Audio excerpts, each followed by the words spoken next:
Voltamos aí, boa noite a todos. Voltando aí com a nossa programação, agora vamos falar sobre formas de investimentos no Brasil, uma constante evolução, com o Antônio Martini. Gostaria de chamar ele aqui para a atividade. Seja muito bem-vindo. Fala, muito boa noite. Boa noite a todos que estão presentes aí. Vamos lá. Já estou pronto para começar aqui? Já sim, pode iniciar. Beleza. Show de bola.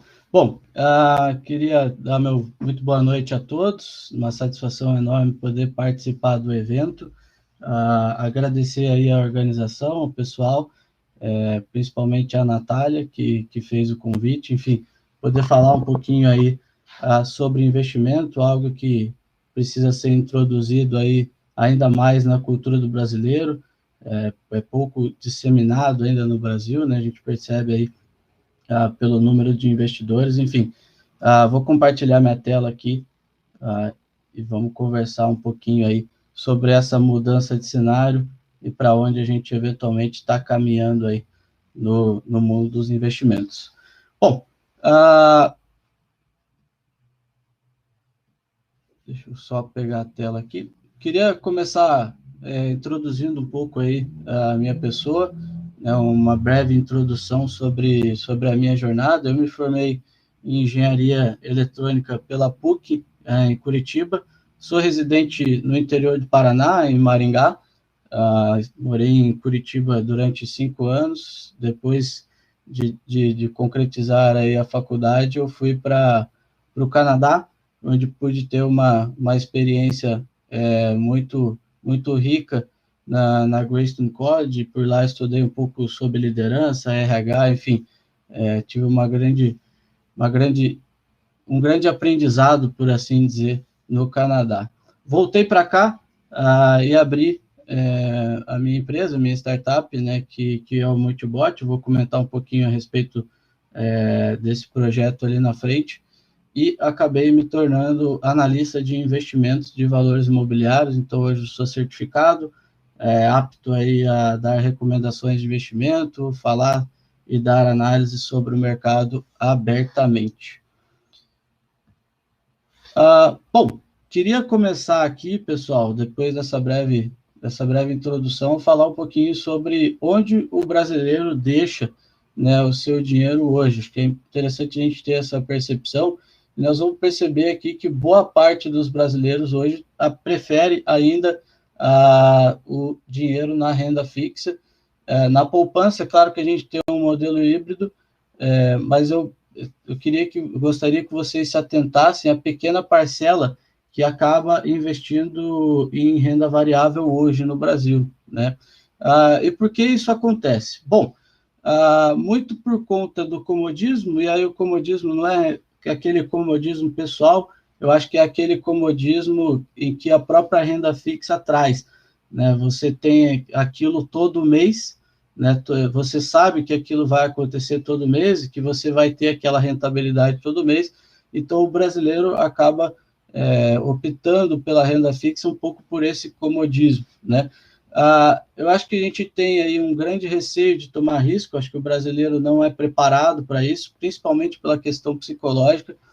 Então há um certo receio de se tomar risco, muito por conta daí da falta de conhecimento desse meio, né, desse mercado aí de renda variável. Aqui eu vou acabar puxando um pouquinho para a renda variável, porque é a minha especialidade. Enfim, gostaria de mostrar aí essa passagem, digamos assim, da renda fixa para a renda variável e como a renda variável vem crescendo no Brasil. Então, um pouquinho dos produtos financeiros mais utilizados aí pelos investidores. Essa fonte aí vem da Ambima, né, que é um dos órgãos reguladores aí no Brasil. E a gente tem aí, vocês vão perceber que o brasileiro ele opta pela poupança, né? Então a gente tem aí perceba que há um declínio, né? A gente percebe uma redução, mas ainda é a maioria. Percebam aqui, ó, apenas 2% em moedas estrangeiras, em ações. Quando a gente vem aqui para a parte de títulos públicos, previdência privada, a gente está falando de renda fixa. Então perceba como o brasileiro ele ainda investe pouco em ação. E aí, voltando um pouquinho do porquê disso, né, eu acho que nós tivemos aí, por um longo período no Brasil, a taxa de juros em níveis elevados, não compensava você, digamos assim,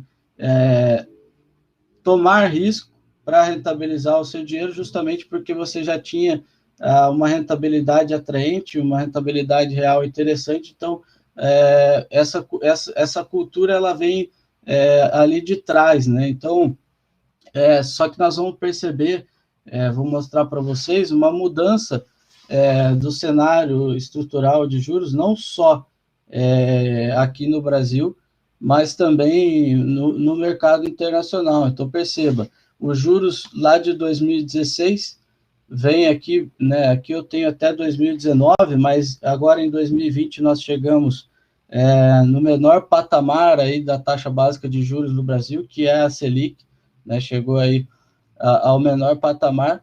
E aí, esse declínio devido muito a estímulos, né? Você precisa reduzir a taxa para estimular a economia, principalmente agora na pandemia, quando vem a pandemia, o Banco Central é forçado aí ainda mais a reduzir a taxa de juros para poder estimular a economia. E aí, o que acontece, né?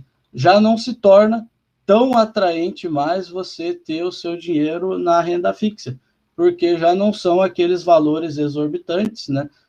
Principalmente quando você considera a inflação a patamares aí, como nós estamos vendo, você acaba tendo um juro real próximo de zero ou até mesmo negativo. O que seria o juro real? O juro real é você tirar a inflação, né, reduzir a inflação dessa taxa de juros. Então, vamos supor, se a taxa básica de juros estiver a 4% e a inflação estiver a 4%, você tem um valor real, digamos assim, próximo de zero. Não, você tem um valor real de zero, e aí o seu dinheiro, digamos assim, o poder do seu dinheiro, ele não está se valorizando. Então, você, não só aqui no Brasil, a gente percebe isso ao redor do mundo. É claro que ainda o Brasil acaba sendo um dos países onde a taxa de juros é a mais alta, mesmo em patamares aí de 4,75, você ainda acaba tendo o Brasil como o país onde a taxa básica de juros é a maior. E aí, por que eu estou dizendo isso? Né? Porque não só aí onde você tem, em outros países onde você tem esses juros em níveis baixos, aqui no Brasil, eu entendo, né, e boa parte dos analistas de mercado veem que essa taxa de juros ela não vai voltar para aqueles patamares de antes, de 14,25%, de 16%, 18%, onde você tinha aí essa atratividade pela renda fixa e pela poupança.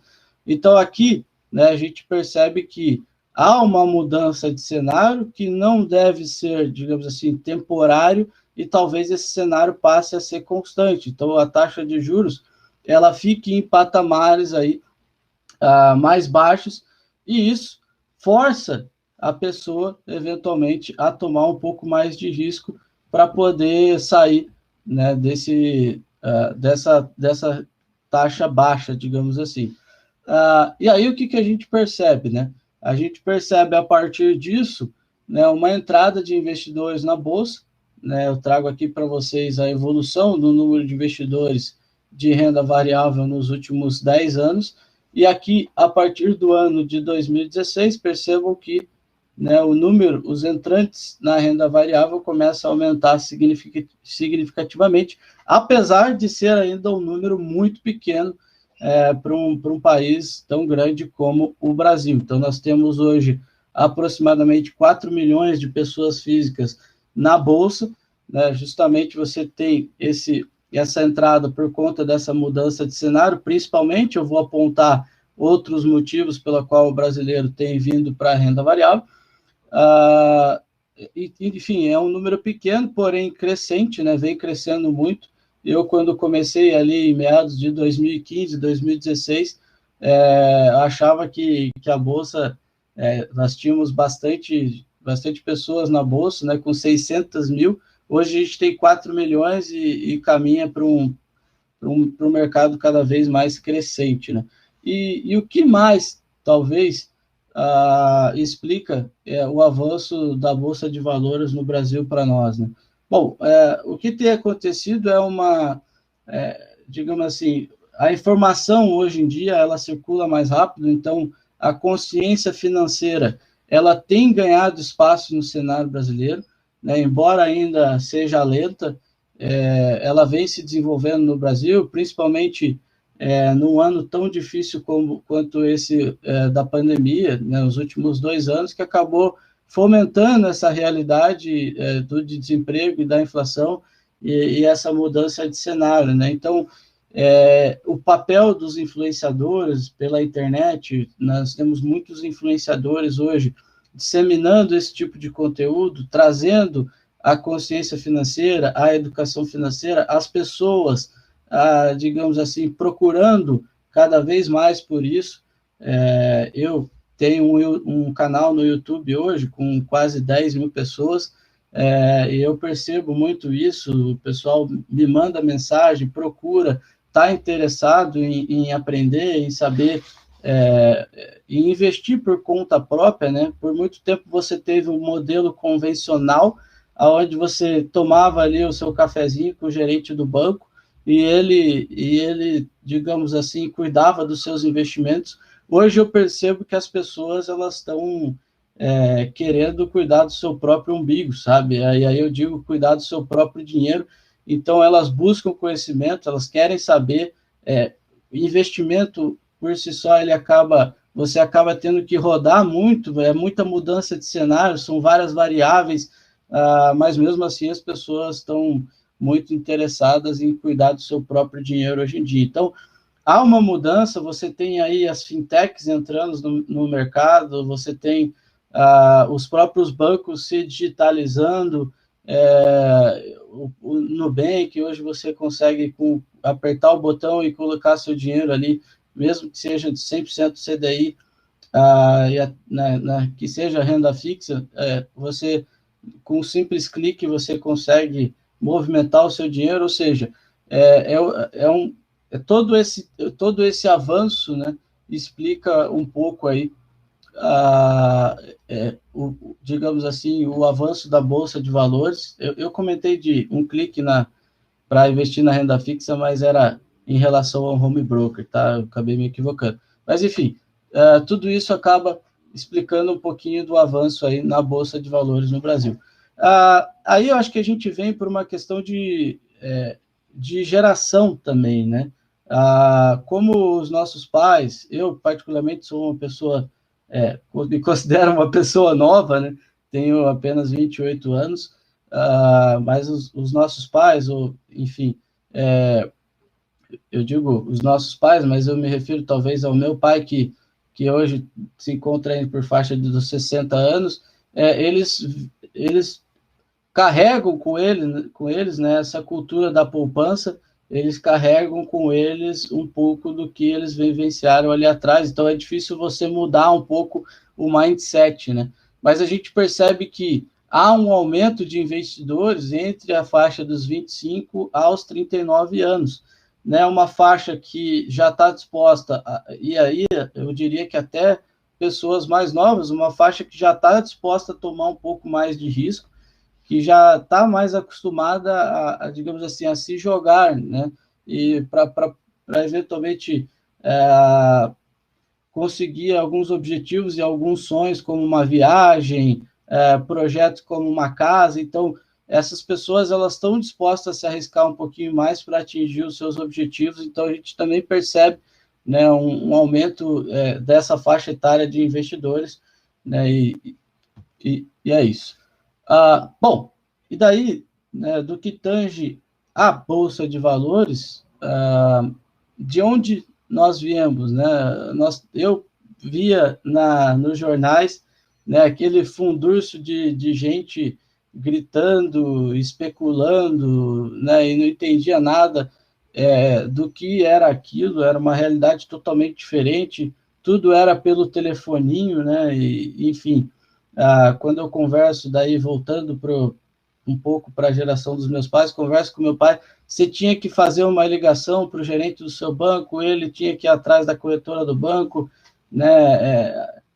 As ações, elas eram em formato de cédulas, enfim, era um negócio muito complexo, era uma realidade muito diferente, né? Então, a gente vem aí, a gente tem, muita gente, eu percebo que ainda tem essa visão da Bolsa de Valores, um negócio que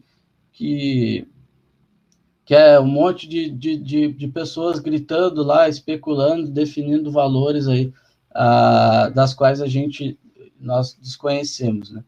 E aí, para onde nós estamos indo, né? Ou para onde nós vamos? Entendam, a gente tem aí um mercado financeiro hoje cada vez mais sofisticado, cada vez mais globalizado e automatizado. Então, como eu disse, com um simples clique no celular hoje, você consegue comprar e vender uma ação.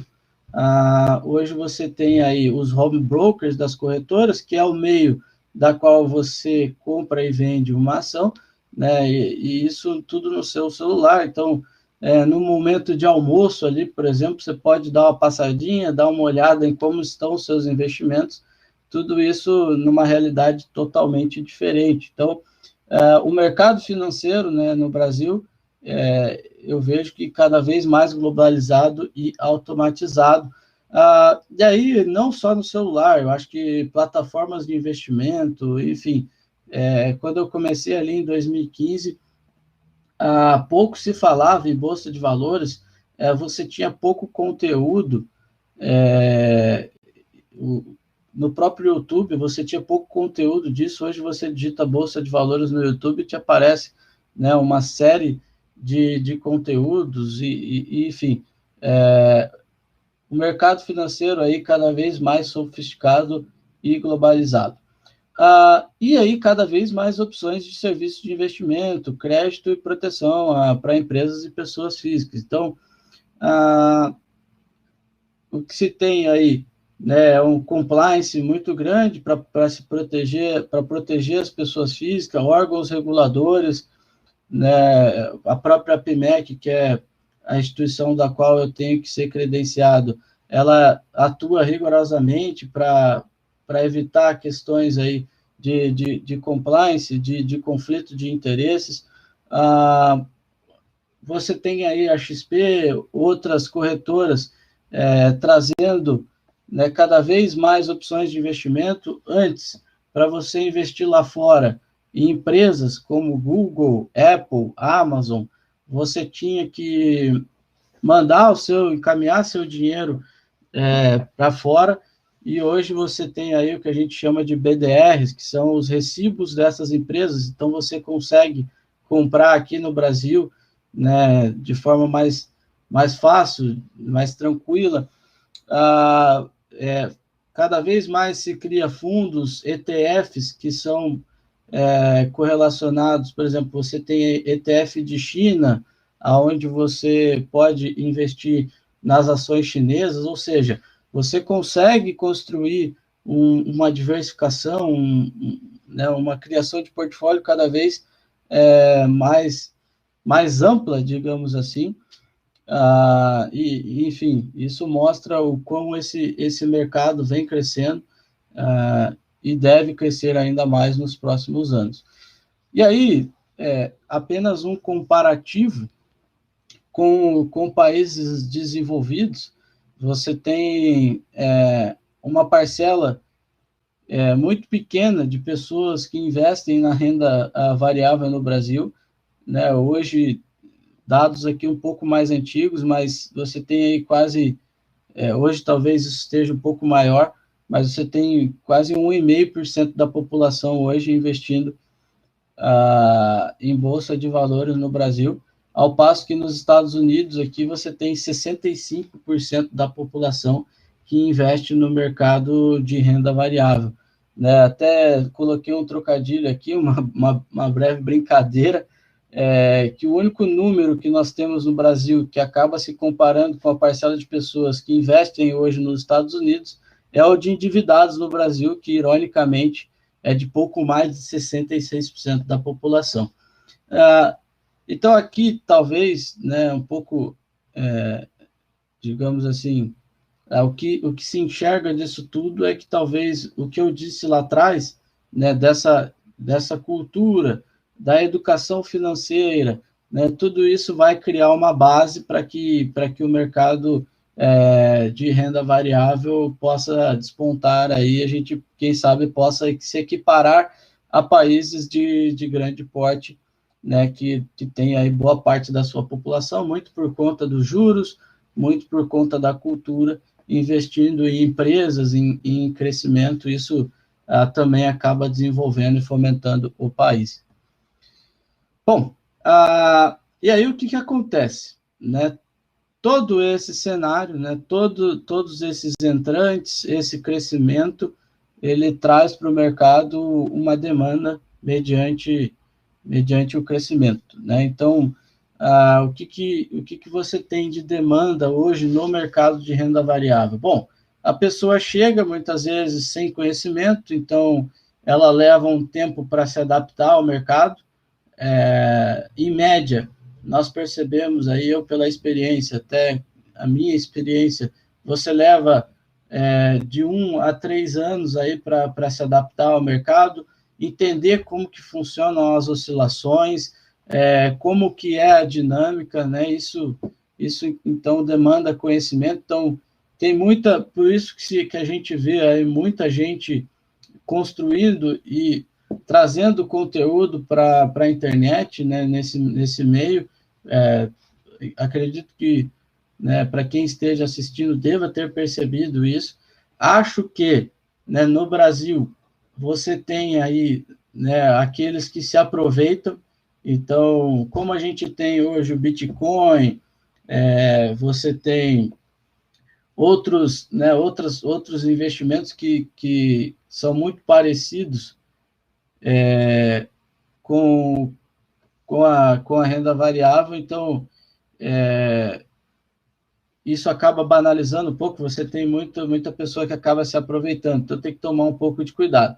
Bom, análise de mercado, né, que você tem que, digamos assim, possuir uma análise da sua ação, e aí isso demanda um tanto quanto tempo, e aí falta tempo muitas vezes para você acabar analisando. Então, por toda essa estrutura aí, né, e aí eu trouxe um pouco lá atrás, né, o meu negócio, a gente acabou criando o Multibot, uma casa de análise 100% digital, que auxilia na tomada de decisão na Bolsa de Valores, não só a questão de conhecimento, como com recomendações de investimento, qual ação investir, notícias que possam impactar aí, os investimentos, enfim, tudo isso você acaba recebendo no seu celular, como eu disse.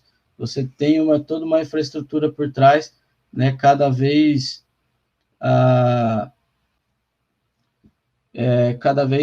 maior.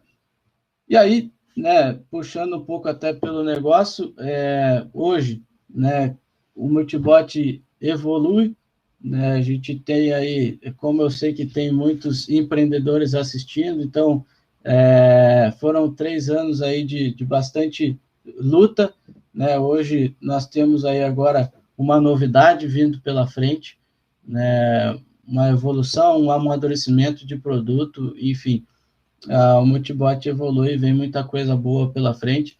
Eu estava até assistindo ali o pessoal da aceleração, para quem participa, acho que é muito interessante, você tem muito feedback, muita coisa que te traz aí para você evoluir, amadurecendo o seu negócio, né? Então, feliz de poder ajudar e contribuir aí com a evolução do mundo dos investimentos no Brasil, e certamente cada vez mais aí vamos disseminar essa cultura que é tão importante, não só para as pessoas, mas eu acho que para o país, né? Eu mudei muito meu mindset quando eu iniciei no mercado financeiro.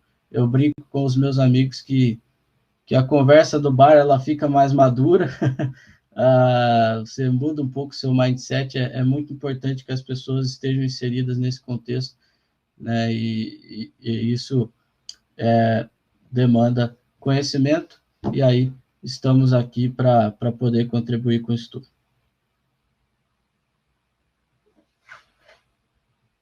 Bom, acho que acredito que tenha caído minha tela, mas quem quiser me seguir aí no YouTube, meu YouTube é Martini Neto, analista CNPI, gerente e cofundador do Multibot, é uma plataforma de investimento.